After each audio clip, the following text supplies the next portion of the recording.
Bonjour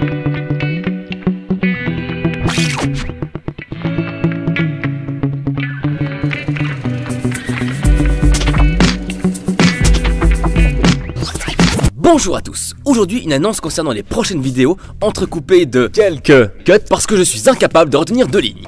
Bon déjà, première chose, vous diriez plutôt un film psy ou une film psy? Jusqu'à maintenant j'ai toujours réussi à éviter le débat, donc j'aimerais beaucoup avoir votre avis sur cette question. Et comme je l'ai dit, j'ai une petite annonce à vous faire. Alors, avant d'entrer dans le vif du sujet, il faut prendre en compte deux choses.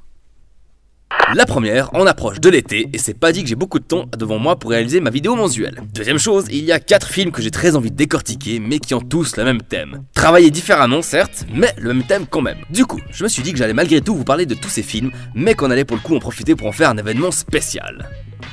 Car oui, vous aurez le droit à non pas 1, non pas 2, non pas 3, mais bien 4 films psy chaque semaine pendant un mois. Ainsi, dès dimanche prochain, vous aurez le droit au premier épisode de cette série de films psy consacrés au même thème, à savoir, entre la vie et la mort. Est-ce que je peux déjà vous dire quel film ce sera? On va vous donner quelques indices. Pour le premier, on va parler d'un film qui n'a pas rencontré un grand succès et qui pourtant a dans son casting Obi-Wan Kenobi, l'agent K, ainsi qu'une actrice qu'on a déjà pu voir 2 fois dans cette chronique. Pour le deuxième, on va parler d'une œuvre malsaine, devenue culte et qui a grandement inspiré une série de jeux vidéo horrifiques. L'avant-dernier film qu'on va décortiquer sera un film plutôt récent et qui a permis à un acteur talentueux d'avoir son premier Oscar. Et enfin, on terminera non pas sur un film, mais sur une série dont la fin a plus que divisé.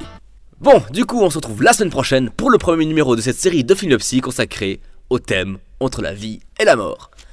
A très bientôt.